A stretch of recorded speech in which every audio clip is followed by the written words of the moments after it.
For this video, we will be focusing on the systemic pharmacologic agents used for the treatment of melanoma that are included in the IQ case this week.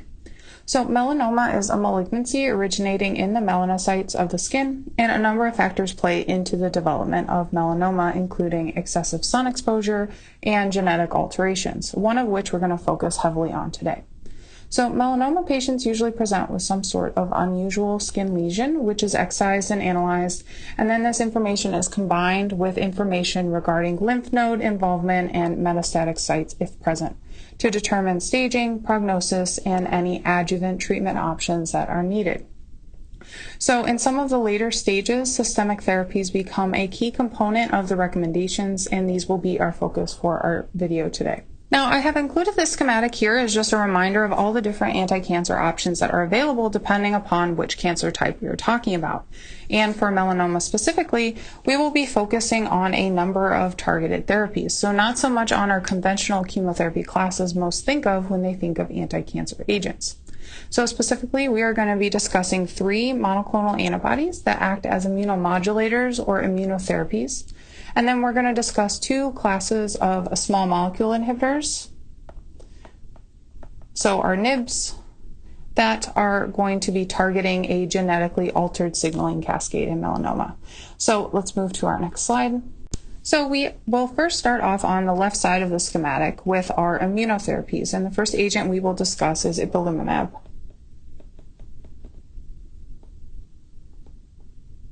Which is a human monoclonal antibody that is against an immune modulating ligand. And this ligand specifically is the CTLA4 or the cytotoxic T lymphocyte associated protein 4. So in order to get T cell activation following antigen presentation, a T cell's T cell receptor must first interact with an antigen-bound MHC protein on the surface of an antigen-presenting cell. But this must occur alongside a co-stimulatory signal that's produced from the interaction of the T cell's CD28 co-stimulatory receptor and CD8086, which we discussed before for the drug abatacept, which makes up the B7 co-stimulatory molecule on the antigen presenting cells. So once we have both of these signals, we can get appropriately activated T cells that can go on to mount an immune response, in this case directed at the melanoma cells. However, activated T cells have an off switch or a checkpoint to ensure an appropriate immune response is mounted for the appropriate amount of time. So when it's checkpoint time, activated T cells have to upregulate the expression of CTLA4 on their surface, and then this protein can outcompete CD28 for binding of B7 on those antigen-presenting cells. So this eliminates that co-stimulatory signal that was needed for T cell activation, thereby turning off the immune response. This is where ipilimumab comes into play in the treatment of melanoma. By administering this monoclonal antibody that binds to the CTLA4, preventing its ability to bind B7 on those antigen-presenting cells despite its upregulation on the T cell surface, we can prevent that T cell off switch, so the immune response mounted against the melanoma can be perpetuated, leading to cytotoxicity. So the pharmacologic considerations for this agent are a bit different than some of the other monoclonal antibodies we've discussed in previous videos. So there is a risk of hypersensitivity reactions,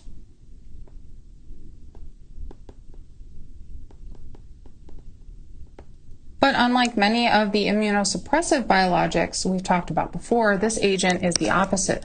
So more of an indirect immunostimulant.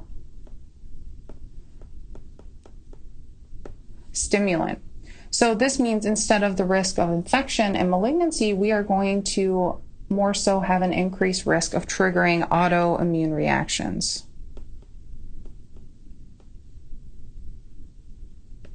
And if you look up the precautions and adverse drug reactions listed for this agent, you'll see a good majority of them involve autoimmune mediated inflammation. And this is going to be the primary concern for ipilimumab. Our next agents are also monoclonal antibodies, and they target the PD-1-PD-L1 interaction, which I'm showing you up here. That stands for the programmed cell death protein 1 and the programmed death ligand 1. So pembrolizumab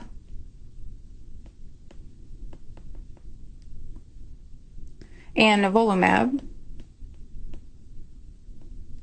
are our monoclonal antibody examples, and they're going to target the PD-1 side of this interaction. So PD-1 can be found on the surface of T cells, and PD-L1 can be found on the surface of antigen-presenting cells, and these are immune checkpoint proteins. So when PD-1 receptors interact with PD-L1, this leads to a downregulation of T cell activation and T cell apoptosis, so that an autoimmune response cannot be mounted to the autoantigen that's being presented by the antigen-presenting cell. So we're essentially preventing autoimmune responses and promoting self-tolerance. However, in malignant cells like melanoma, there can be an upregulation of PD-L1 expression on the cell surface, which can then interact with the T cell's PD-1 receptor and essentially evade the immune response being mounted against the cancer cells. However, if we have pembrolizumab or nivolumab being administered, the interaction between PD-1 and PD-L1 is blocked, enhancing that T cell mediated response against the cancer, and the cancer can no longer evade this immune attack. So similar to ipilimumab, because we are removing an immune checkpoint, there is a risk for this immunostimulatory effect. So this risk of autoimmune mediated inflammation, along with those concerns of the hypersensitivity reactions like most other monoclonal antibodies. Now we are going to switch gears from our immunotherapies targeting the melanoma cells indirectly by ramping up the body's immune system against the cancer to two different classes of small molecule inhibitors. So the first class we will discuss are the BRAF inhibitors, like vemurafenib,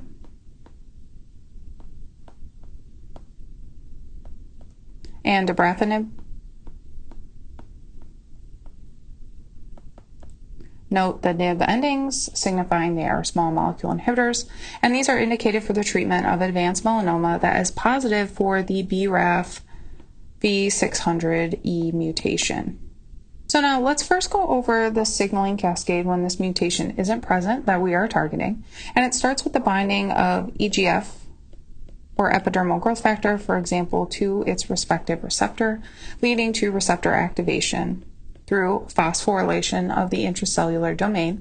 And this allows the RAS on the intracellular receptor side to swap a GDP for GTP, turning on the pathway. So RAS GTP then activates RAF, like BRAF, for example, which then goes on to phosphorylate and activate MEK, to then activate other downstream targets in the MAP kinase or pathway until transcription factors like MYC are activated, leading to the expression of genes promoting normal proliferation, growth, and survival. However, a good portion of melanomas harbor this V600E mutant BRAF. And this mutant is a constitutively active BRAF, so that this can go on and activate its downstream targets without any signaling or regulation from other stimuli. So this leads to upregulated cell proliferation and survival, and is a driver in melanoma. So for those patients with this mutation, a BRAF inhibitor can be used to inhibit this unregulated kinase activity and growth. So these inhibitors are not indicated for those with only wild type BRAF, because interestingly, these inhibitors actually stimulate wild type BRAF's activity, so it will actually increase cell proliferation. So genetic testing is going to be key for these agents. So another interesting concern for these agents is it actually increases the risk of another type of skin cancer, being the squamous cell carcinoma. And there's also a risk of QT prolongation, hepatic impairment, and hyperglycemia. Now, studies have shown that resistance to these agents can occur through several different mechanisms, and it is inevitable. But if BRAF inhibitors are combined with MEK inhibitors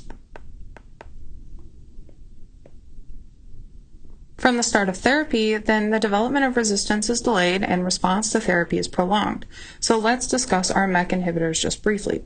So when you actually go and take a look at the NCCN guidelines for systemic treatment options for advanced melanoma, you will find the combination of dabrafenib and trametinib, which is our MEK inhibitor, as a preferred regimen option for those with a BRAF V600E mutation. And there are also several other MEK inhibitors out there. And these are obviously going to hit at this level in the cascade, so that if, for instance, RAS mutations occur, or we get BRAF splice variants to avoid the inhibitor's binding, or if we get BRAF duplications occur to circumvent the inhibition, there is going to be this backup inhibition at a second level of this cascade. And this is the rationale behind these two agents used in combination versus alone.